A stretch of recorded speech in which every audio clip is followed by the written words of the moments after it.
Good afternoon, everybody. This is Mayshawn Wilson from the Worm to the Boardroom podcast. I'm your host. I'm currently Global Business Strategy Operations at Google, combat veteran, Duke MBA, and West Pointer.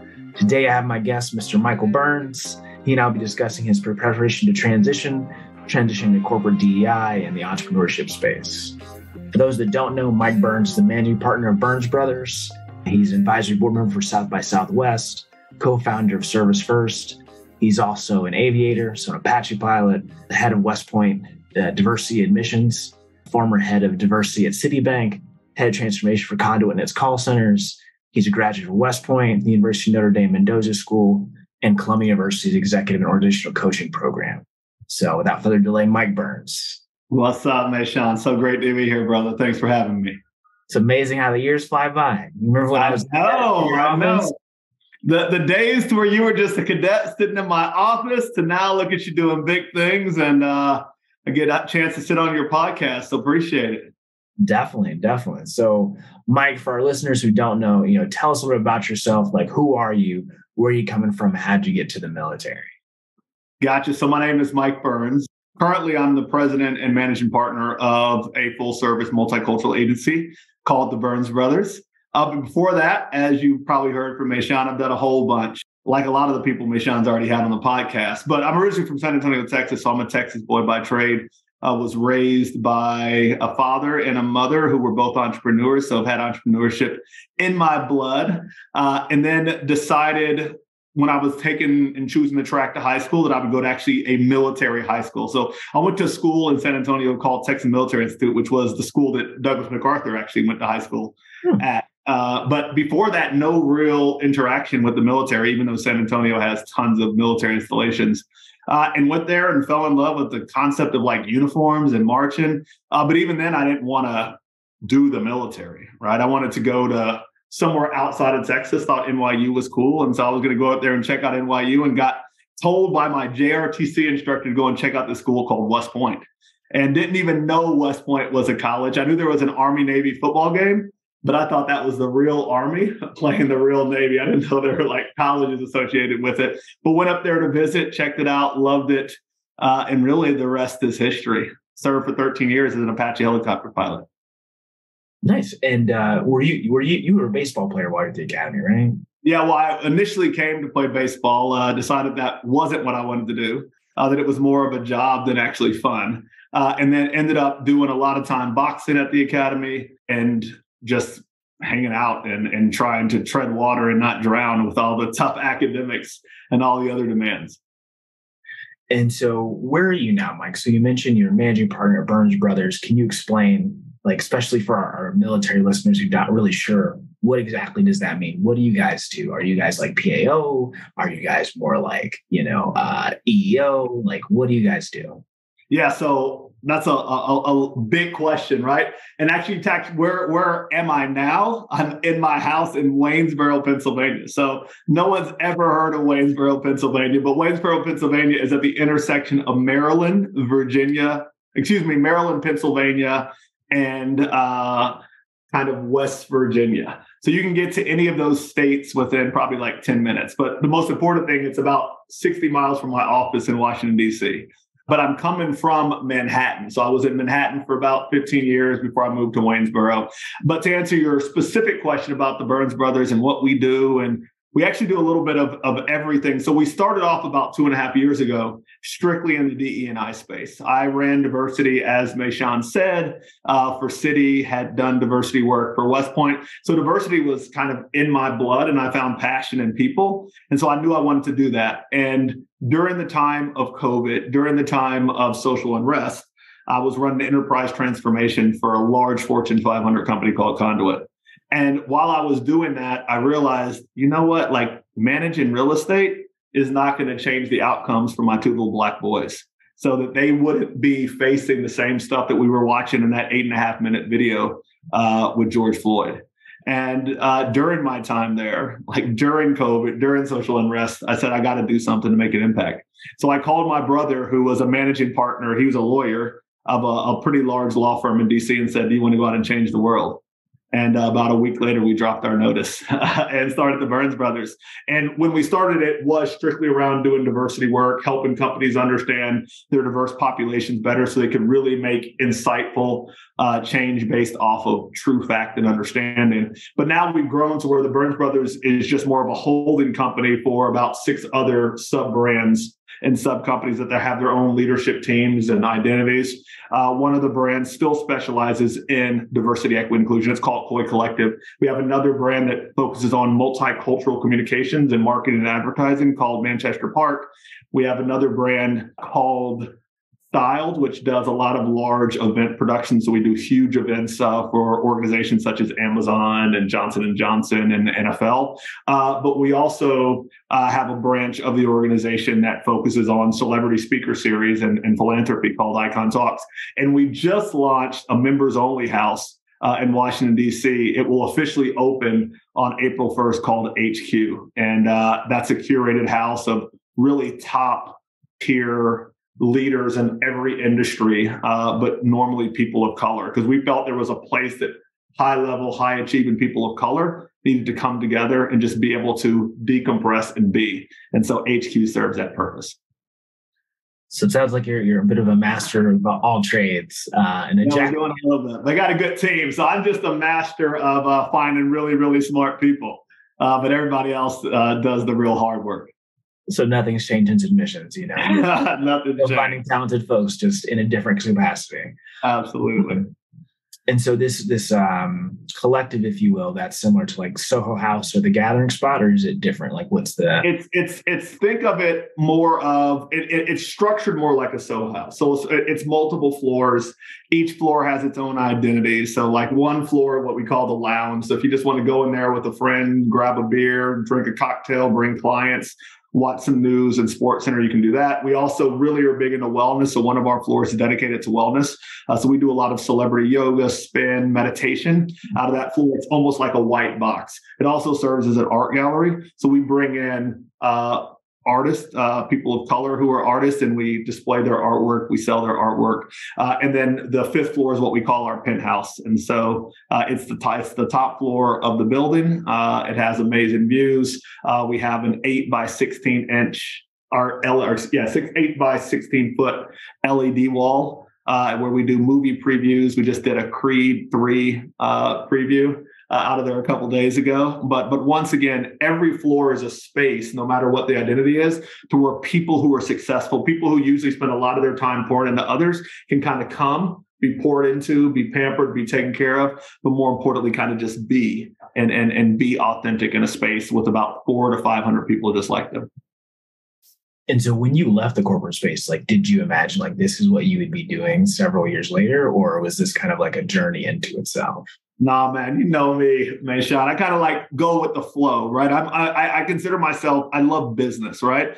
And the general rule of business is find an opportunity, find a problem, and create a solution that can fill that problem. And so I've been able to kind of navigate to different spaces because I'm able to identify different problems. And then, like I said, assemble teams and people who are probably smarter than me to help solve that problem. So I would have never, if you would have asked me like 4 or 5 months ago if we were going to have a members only club, I would have said no. If you would have asked me 2 years ago if I would have had multiple brands under the umbrella of the Burns Brothers, I would have said no. But we saw the need, we saw the opportunity, we saw the problem, and we thought we could create the solution. Who knows what we're going to do in a year from now? It might be something different. I mean, it's cool to see your journey, Mike, especially like going from like all of these like Fortune 100 companies to like now you're out here killing it, doing your own thing. But, you know, of course, no surprises. No surprises. I appreciate you, brother.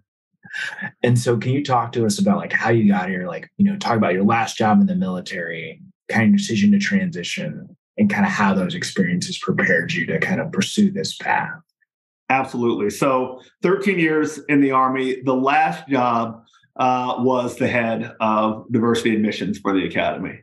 By far the most rewarding jobs. And I've had a lot of rewarding jobs in the Army. I had a chance to do the first wave in Afghanistan, do the first wave into Iraq, work with just amazing people, not only in the green uniform, but also Iraqis, Afghanis, international forces. So a lot of amazing jobs, a lot of amazing people, but never did I have a chance to interact with people who I just thought were some of the best and brightest like I did at West Point admissions and create opportunities. Like I said, I came to West Point not because I knew what West Point was, because I had somebody who knew what West Point was, who thought West Point would be good for me to recommend me go. And so when I was running admissions, it was a big deal for me, not just to help, all these young kids who might be in inner city Chicago, in Oakland, right? Who might be in upstate Maine, right? Who had no idea this opportunity existed called West Point, to present this opportunity to them so they had at least on their list of things that were possible. I believe that the more opportunities you have on a list, the easier life actually is. So I wanted to present that opportunity. So that made that job rewarding. But what made it also just as rewarding is working with all the cadets, right? Like being that Black officer that all the cadets could come to, and we could shut the office door and they could just kind of let loose. And while I was there, I actually wondered if any of the cadets went to class, because they spent more time than actually they go into class. But it was just so nice. And now seeing people like you and seeing Devins and Robs and so many others like Nolans, all these people who were just doing amazing things. And I knew them when they were cadets trying to navigate and thinking that maybe I had something to do with their success makes me feel good. So by far, West Point, the best job I've ever had. That makes sense. So in going from that job where you loved it and you thought about leaving, can you tell us about that process? And before we dive into that, I really want to thank you, because it was people like you and Heist Gibson and Rand Slee where I was like, oh, this is what I should be as an officer, get after it and then come back and pour into the community if I get the chance to come back. Oh man, gonna make me blush. Appreciate you. So yeah, if you could tell us about that, right? Hey, I'm at this job, I'm in the academy, I'm loving it, I'm engaging cadets. What made the decision to pivot, especially the 13-year mark, compared to I'm post command, or I've hit that initial commitment? Why that juncture to change direction? I mean, it's a great question. You know me, so I'm going to give you an honest answer, right? Might not be the most politically correct answer, but it's going to be my authentic answer. So at 13 years, and anybody who knows anything about the military knows that you kind of change jobs every 3 years. So it came time for me to look for whatever's going to be next in the Army, because I was coming up on my 3 years at the academy. And I was, at that point in time, no longer designated as an Apache pilot. I was actually PAO. And so during my time at West Point, I had really plugged in with the New York City PAO office and had really got my feet entrenched in New York and DC. And so I wanted to go out and do PAO for the Army for some of those cities. I thought my experience at the academy, because I think West Point's probably the most civilian job you could have, but still be in uniform, right? So I had made all these amazing relationships and connections that I thought could be really good for the Army inside the PAO space. And so as it came time for me to look for my next job, and by the way, my wife was working in New York City, right? She was working for an organization called Morgan Stanley. She was actually traveling back and forth to Brazil. And so I needed to be somewhere to where I could be with her. We could have more of this family dynamic, and I could provide value to the Army. So I was looking at these PAO jobs, and I don't know, they're not I guess branch manager. My branch manager, the person who decided what was next for me, was like, nope, even if you by name requested to go to these jobs, you're not going, right? You're going to Fort Polk, and it's no offense to anybody who went to Fort Polk, but you're going to Fort Polk, and it was two other options that in my book weren't really options. And so at that point in time, it had been 13 years. So I had 7 years before I could retire. But I'm big on, if I have a certain amount of value for myself and the organization doesn't have equal amount of value or doesn't see that worth, then it doesn't matter how long I've been in. It's time for me to separate, right? Because I'm going to place more value on myself than anything else. So I went to my boss, who was the head of admissions. I said, hey, this has been a great ride. I love the Army. I love people who serve. But right now I need to do something that's for me, because I see this misalignment. She signed the paperwork, and about 2 months later, I was out processing of West Point, trying to figure out exactly what I was going to do. So didn't know, but I didn't know what I was going to do, but knew for sure that there was a misalignment on values, and I would never be happy, and I would never be able to deliver my best self to the Army because of that. So that was the critical kind of fork in the road kind of moment that made me go and leave the Army versus doing something or staying in the Army. It's very helpful. So we're literally a lot of soul searching of like, what do I value? What do I want to be known for? And from there, how can I contribute either to my next organization or to things that I find valuable in the type of family dynamic that I'm looking for? And that's what I believe to my core, right? That's why I do the work that I do, because I see so many people of color specifically, they undervalue themselves, right? They let other people create the narrative for them of what they should be, what they can do, where they should go. And I was like, no, forget that, right? Like I came from, like I said, like two parents who were entrepreneurs, but especially my mom was like a strong Black woman, like from Mississippi, right? Small town in Mississippi. She ended up creating the largest like Black-owned, the largest pediatric practice in the state of Texas with another Black woman, right? So I grew up seeing like Black people that wore, their pride on their chest. Right. I grew up around Black doctors and Black lawyers and like Black people who were just doing big things. And my mom used to always tell me that you never let anybody determine your worth and your value. If you're at a table, no matter your title, your rank, your level, you have a voice. And so some people call it egotistical. I mean, I just call it just being sure of who you are. So like for me, that was always really big. And that's what I really try to instill. And so when that situation came up in the Army, it was just misaligned with who I truly was. But ultimately worked out because it led to me doing the work that I do and pouring into people and helping people, as well as people who are actually trying to discover themselves, but also people who are interacting with people who are trying to discover themselves, see their value. That's a good point. So how do you balance saying that identity, that self-worth piece, kind of that soul searching with kind of the fear of the unknown, right? Because, right, you often hear the refrain of like, oh, well, you're 13 years in, you should stay for the next 7. We know it's not the best, but you're this close to retirement.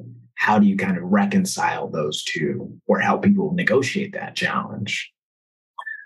So I used to have this quote on my wall that said, a bird never has to worry about a branch breaking because it knows and depends on its wings, right? It's so sure of its ability to fly. If a branch breaks, it doesn't really matter because it will just fly away, right? And so for people who are trying to balance, right? And it's such a good question. At the end of the day, it all comes down to how much confidence and how much, I hate to use the word value again, but value you put on yourself, right? If you have confidence in yourself, it doesn't matter if it's 13 years or 25 years or 2 years, right? If you're confident in yourself, if you have a plan and recognize your skills and know how you can align those skills, which are usually malleable, like you can do a whole bunch of stuff with like 1 or 2 skills. Like if you recognize those things, you're sure of yourself,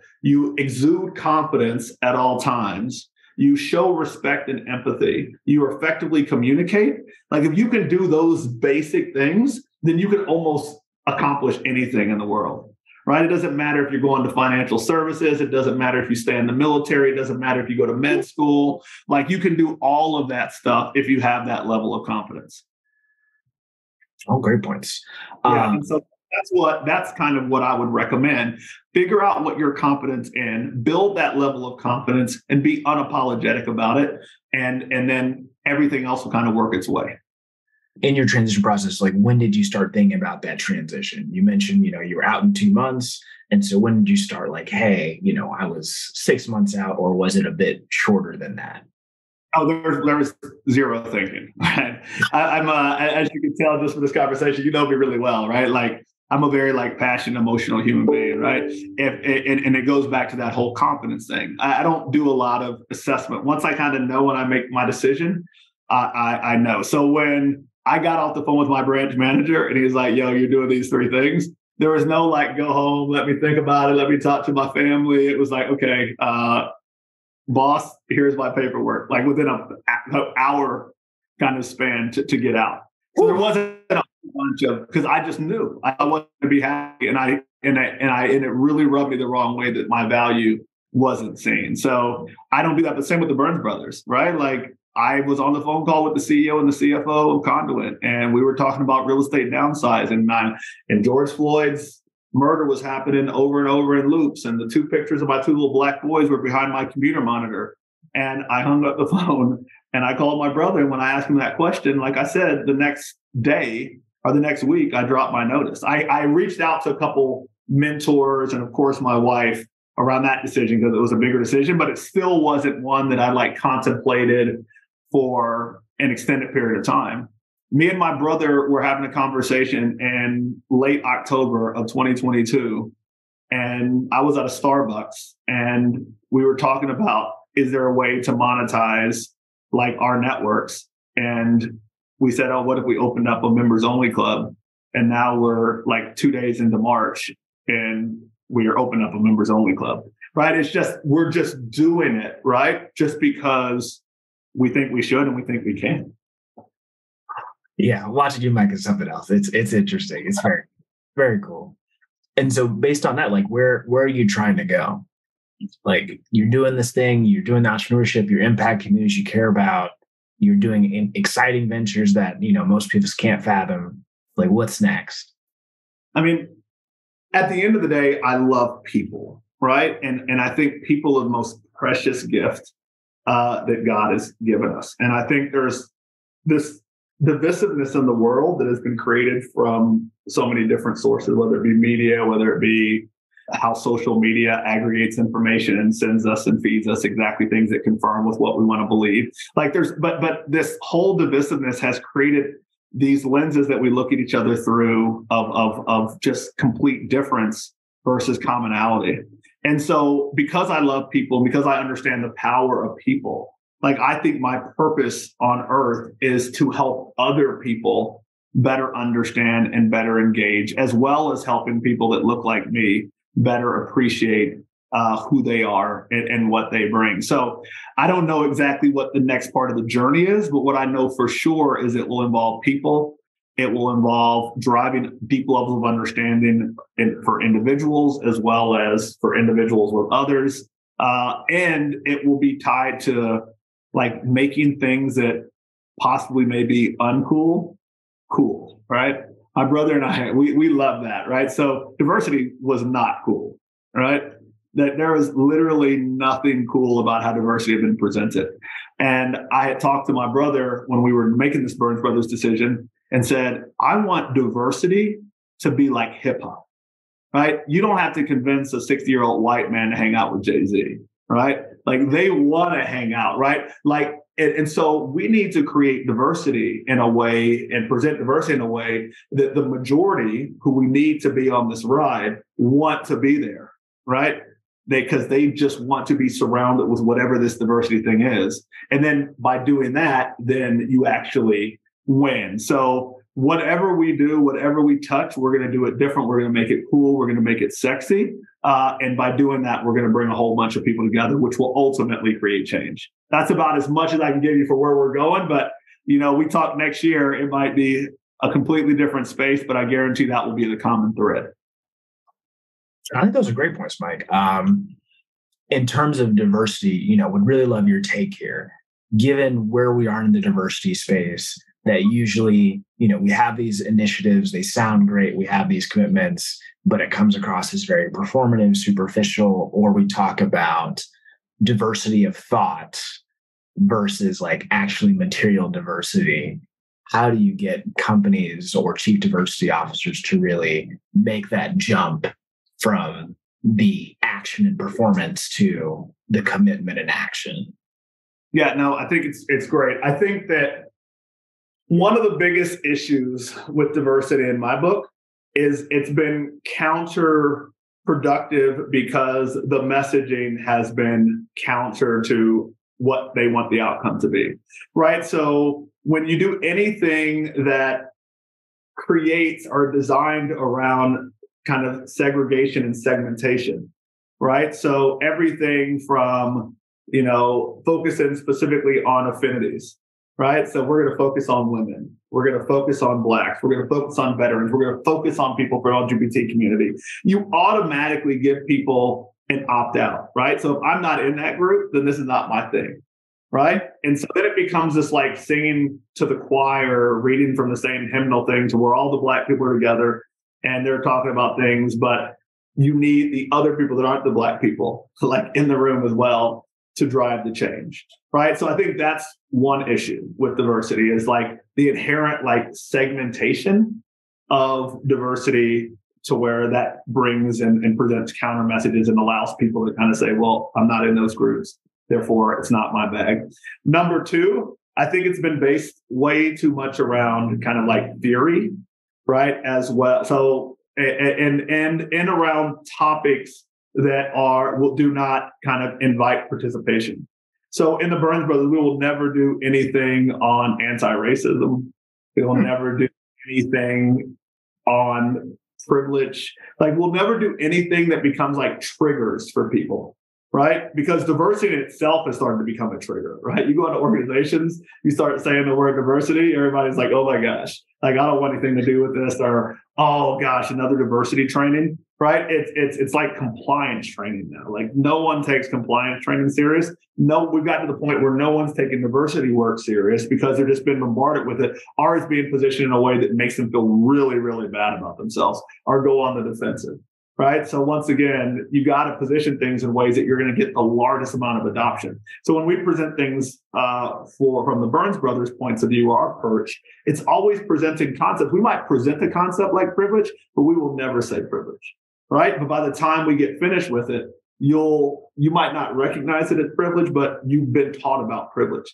I use an approach. So you know this, Michelle. I have two boys, right? I have a 6-year-old and I have a 9-year-old. Both of them get incredibly motion sick, right? Family trips are just nightmares when we go on them because you're just mad. It's like a ticking time bomb of vomit. You're just waiting for something to throw. So what we wanted to do is we used to always want our kids to take Dramamine, which would minimize, hopefully, that reaction, but they hated Dramamine, right? So if you gave my oldest like Dramamine before it even touched his mouth, he'd act like he couldn't handle it. What we learned that we needed to do is we needed to find something they liked, right? And both of them liked applesauce.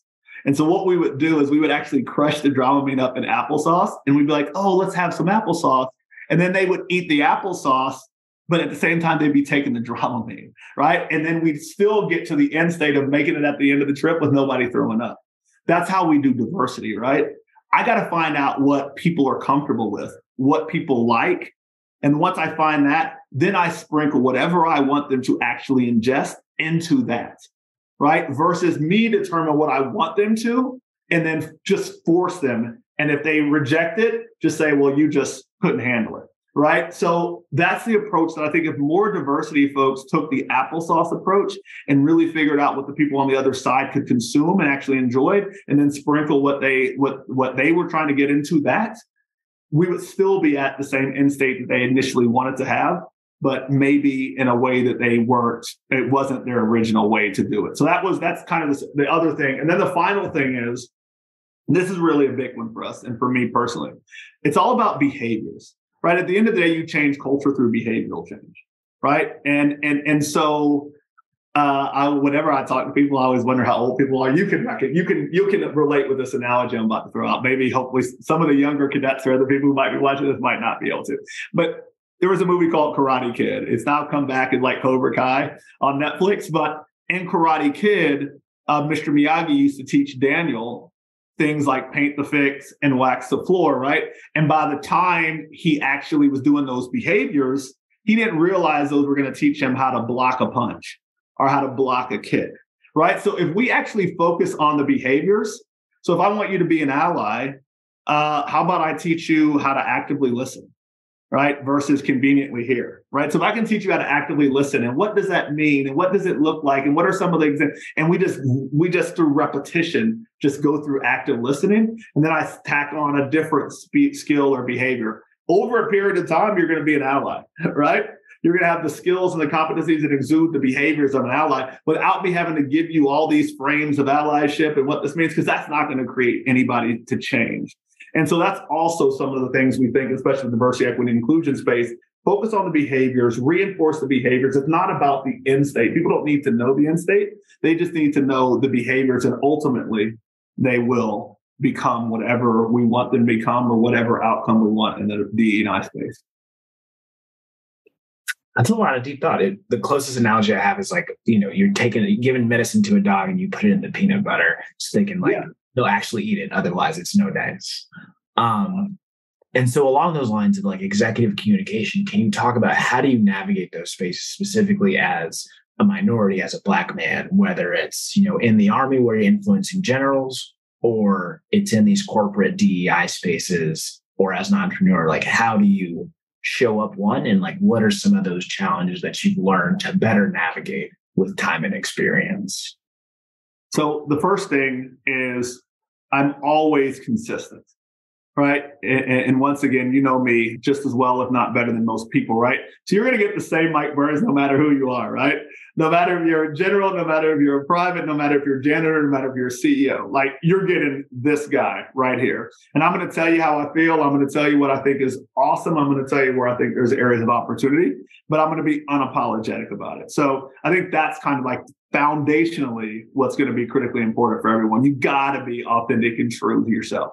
Like chameleons are not a good look, whether it be in the Army or in corporate America, because people who are leaders, people who are making all the decisions and controlling P&Ls, they're looking for people who are sure and strong. They're not looking for people who are waffling and one day they get this mic and the next day they get that mic. Like that's just not it, right? So that's the first thing is like, just be sure and stay consistent in who you are. Number two is if you're not a good communicator, you got to figure it out, right? Communication is everything. I know at West Point, we had like the WIPWE and we had all these other things. I know the WIPWE is no longer, right? But we had all these things where they focused on communication. And we, as cadets, would be like, yo, this is BS. Like, what are we doing? But like communication is absolutely key. And I think one of the great things about the Army is how it reinforces the need to be succinct, to be clear, to not make any assumptions around what people understand. Like that's really, really, really important. So communication, both written, but really verbal, and never leaving anything up for kind of speculation or assumption in the communication. And then I think the third thing, at least for me, is like assemble like a team and both a team in like your professional career, but also a team in like your personal. Like people who are going to be completely honest with you and tell you, yo, like, Mike, you're really going off course. Have you really thought about this? Maybe this isn't the right time. Like people are going to be honest with you. You need those kind of people to just bounce ideas off of, kind of use as sensing boards to a degree. But if you stay true to who you are, don't waffle. If you truly find that kind of sensing board, and then you can communicate effectively and passionately and persuasively, then you're good to go. And it's been great with navigating. The first job I ever had out of the Army was running diversity at Citi. I was, and also you got to be a little naivete, right? I think not knowing what you're getting into makes you a little bit braver to get into things. So when I went to Citi, I'm a director, right? There's like the next highest level in the financial organization is managing director. And this is like my first job ever, running diversity for one of the biggest financial institutions in the world. And my only real diversity experience was running minority admissions at West Point, right? But I'll never forget it. Here's a good piece of advice tied to your question as well. So people are like, yo, how did you get this job, right? Like with no experience. Once again, I recognize what my skills were. I recognize what I brought to the table. When I got into all the interviews, and I had to interview with every global head of every business line. So you're talking about these people who are making multi-million dollars a year. The head of the investment bank, triple Harvard guy, good friend and mentor now, Ray McGuire, right? Like everyone in the organization scared with him. I'm the head of Jane at that point in time, Jane Fraser, who's now the CEO of Citi. She was like the head of Latin America. for Citi. So I'm interviewing with all these people who are just like titans. And I'm this, senior major transitioned out of the Army, right, about to work. And I go in there and I say, and part of my pitch was, I was like, if you're looking for somebody who understands financial services and can crank a model, I'm not your guy, right? So let's just lay that out right now. I'm not your guy. But if you want somebody who understands people and understands organizations and understands how people, if you really tap into them and position them and understand them, can actually drive organizational effectiveness and drive organizations forward, then I think I'm really your guy. I think I do that really, really well. So I just wanted to get that out of the table just at the very beginning before we started this conversation. And that's what I said with all of them, right? And it made me rememberable, because if I went in with stats and data and how I see diversity, the next guy or gal that came in after me, like, I would be forgotten because they would say the same thing. But I had my own kind of pitch. It was based off of who I was, what my skills were. I wasn't trying to pretend that I was something else. And then one other thing that I did is I figured out how to connect with them, things that they cared about, right? So I did my research on all of them before I got into any interview. And I didn't research, I did like the LinkedIn and see where they went to school and all that stuff, but that wasn't what mattered. I looked to see what did they get. I listened to their speeches and like the things that they cared about. So I knew Ray was really a huge like Chicago Bulls fan, right? And I knew that the head of markets had 2 daughters, right? And so I started talking about things like that, things that they were emotionally connected to, not data, stats, DEI, all that stuff. And when I emotionally connected with them, it brought their guards down, which made me see more of a person, a colleague, a potential friend than somebody who was just going to be a DEI guy. And so when I got in there and took the job, they felt a lot closer to me, which means I had more influence to get them to actually create change that I wanted when I was in the shop.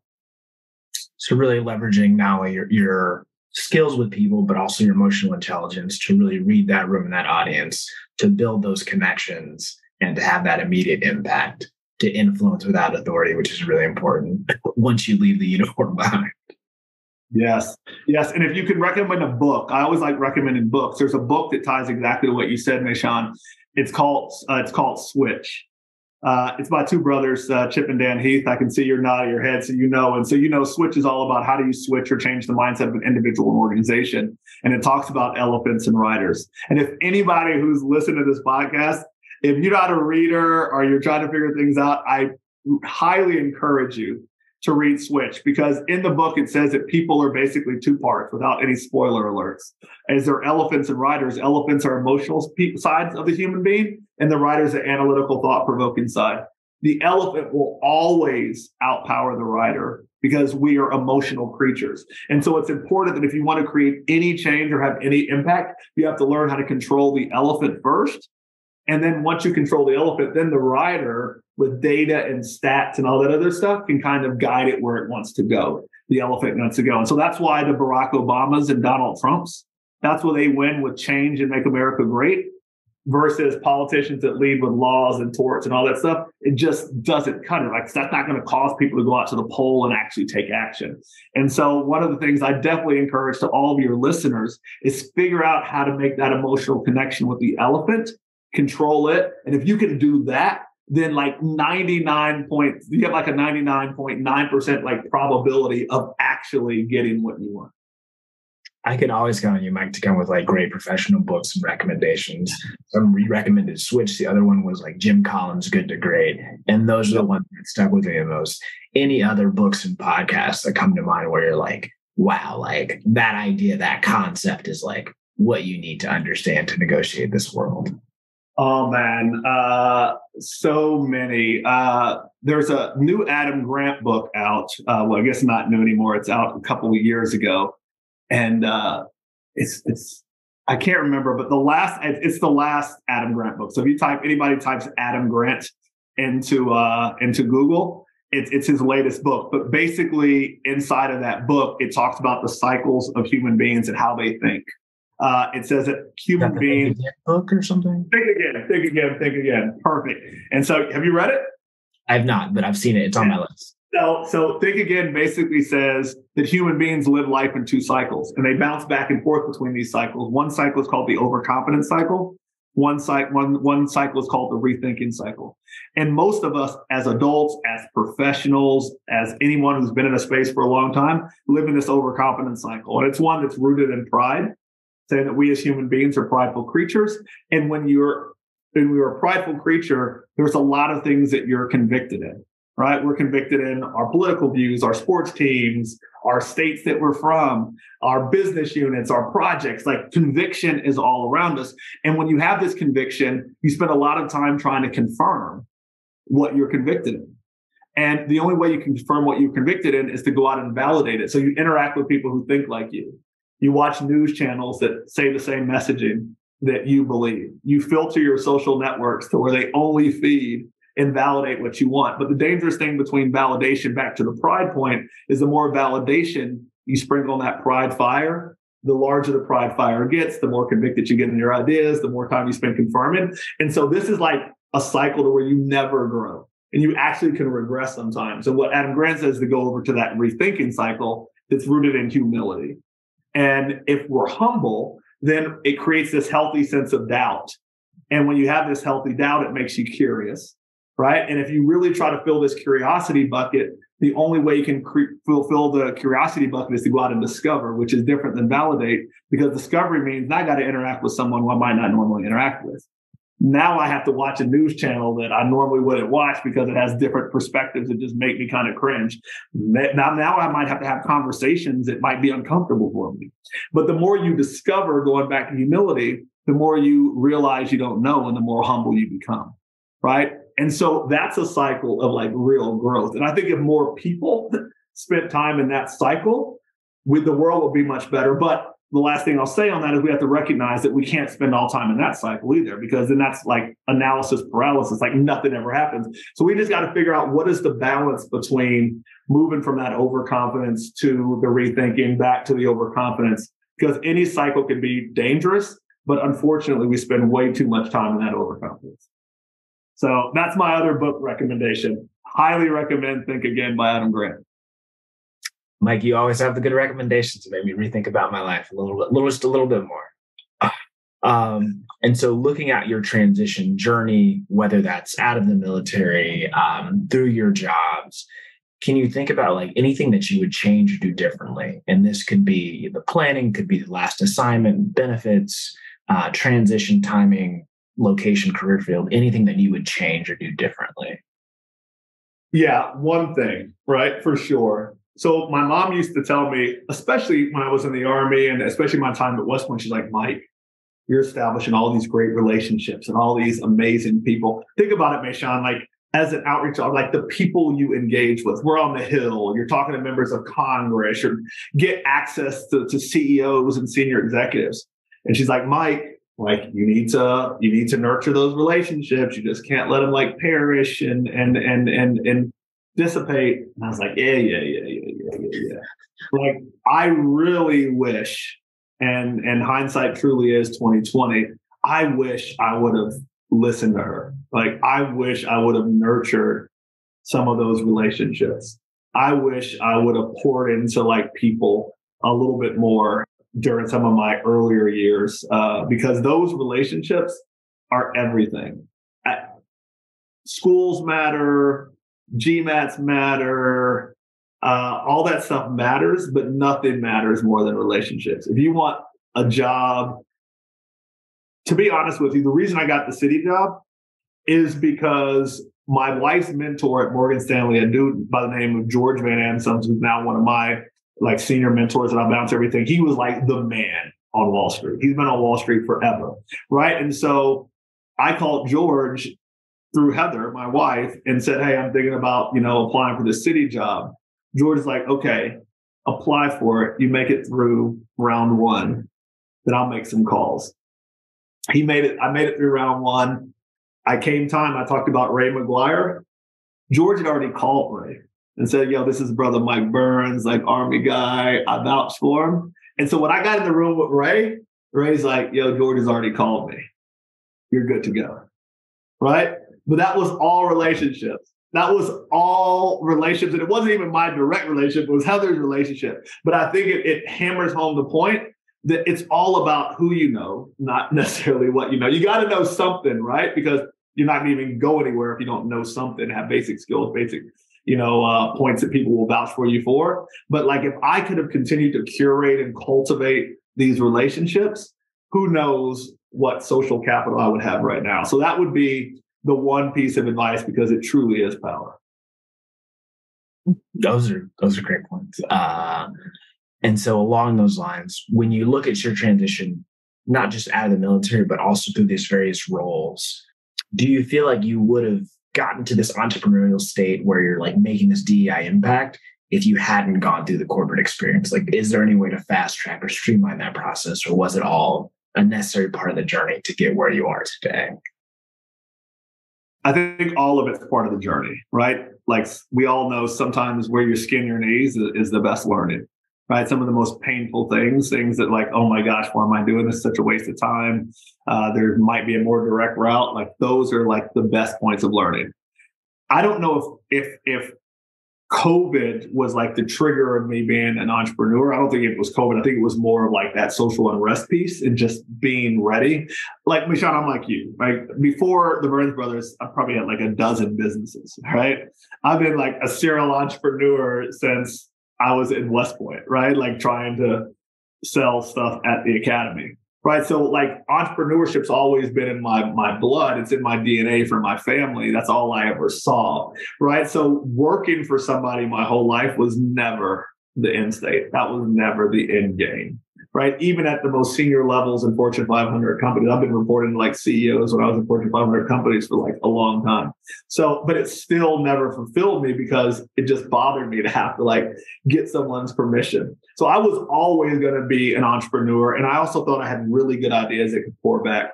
So COVID wasn't it. Social unrest was kind of that trigger for me to pull out and do my own thing. But I will tell you, if it wasn't for Conduent, and Omar Ritter was on here and he gave some kind of insight about the experience, Conduent was, if you weren't at Conduent, you would never understand. Like, it was interesting, for lack of a better term, right? It was painful some days, but some of the lessons, like being a chief of staff of a Fortune 500 company, running $1 billion P&L, like just the amount I learned about business at Conduent that I now use for the Burns Brothers, invaluable, right? Like, my CEO, who's now a friend and a mentor, like, I used to hate some days working for him, right? But the way he ran the business and the way he looks at things, now I'm like, I see myself, almost like you can't relate with this, but now being a parent and seeing myself and my mom and my dad with my own kid, like, I see the way that I run my company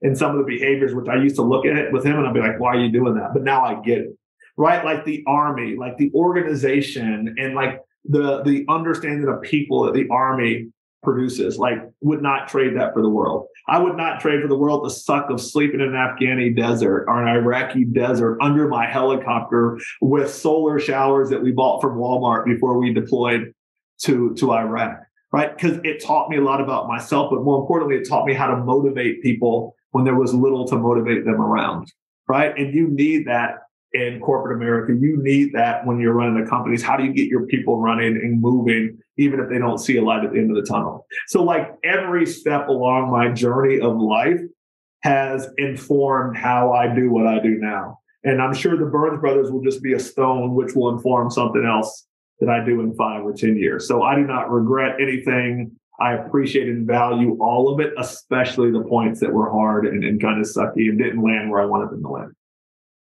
I think kind of the last piece in terms of like translating that leadership where, you're in austere conditions, hostile environment. How do you translate that leadership into management, especially when you're dealing with the different motivations, different mission, different compensation, and different skill levels?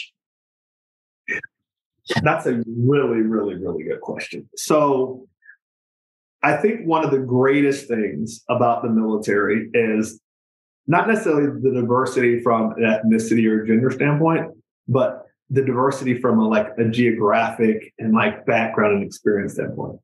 I mean, you know this, like, people who you led are from every corners of the United States and sometimes outside of the United States, right? Some are rich, some are poor, some have parents who served in the military, some have parents hate the military, right? It's just so many different reasons of why they're there. And if you want them to do really, really crappy things, you have to kind of understand that reason, right? And motivate and cultivate that reason to get them to drive forward, and then figure out how then do you get them to connect with the reason of the other person in a kind of performance or team-based fashion to drive to the organization objectives.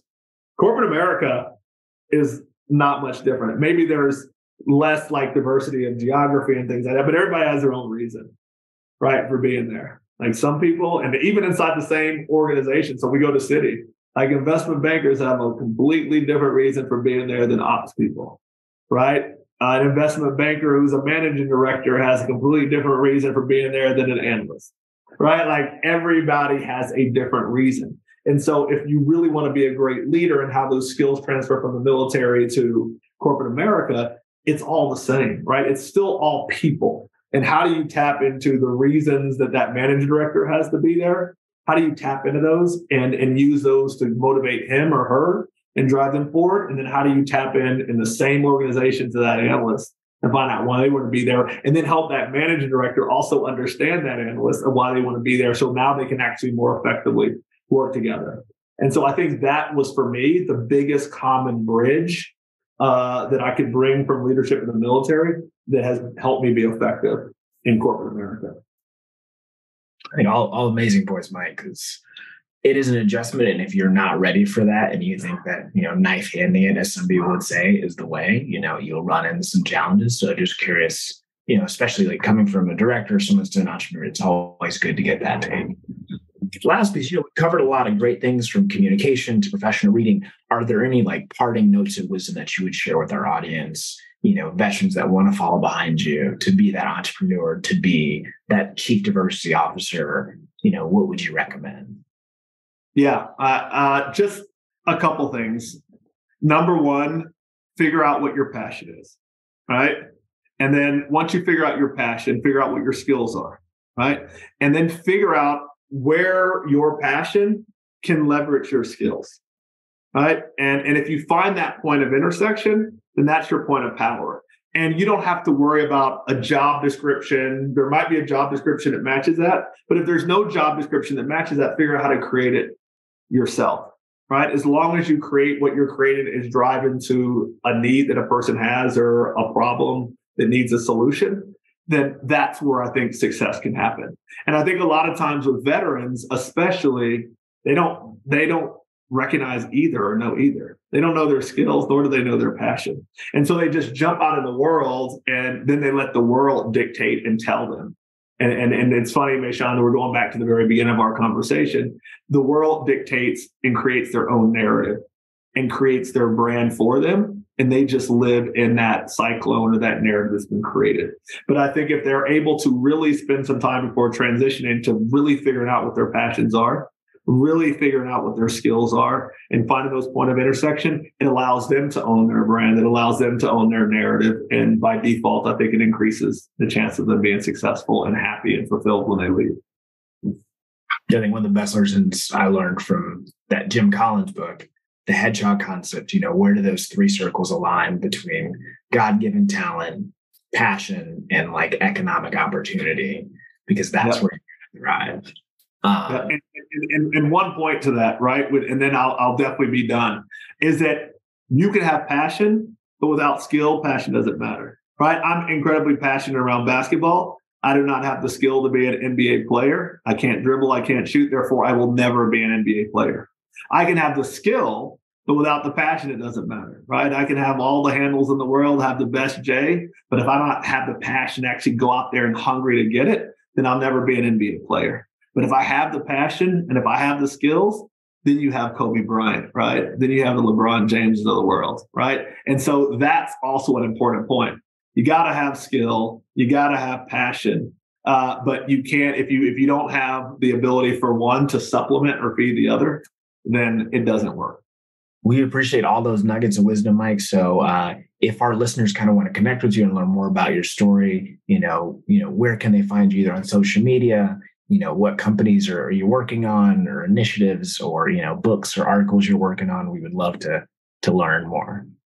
Yeah, I mean, the best way to find me is my Instagram handle is at Mike M. Burns. So a lot there. And then if you follow at the Burns Brothers, you can link with all the other sub brands, which kind of shows things that we have going on, me, my brother, and the rest of the organization. And then the only other thing that you can probably find me on is I have a military-inspired kind of jewelry and support company called Service First. We tell the story of service through jewelry, and we work with West Point and other organizations in creating amazing jewelry. You can find me there, and that's at Live Service First. But Mayshawn, I appreciate the time. Whenever you need me, I got you. But thanks for having me. Thanks for being on the podcast, Mike.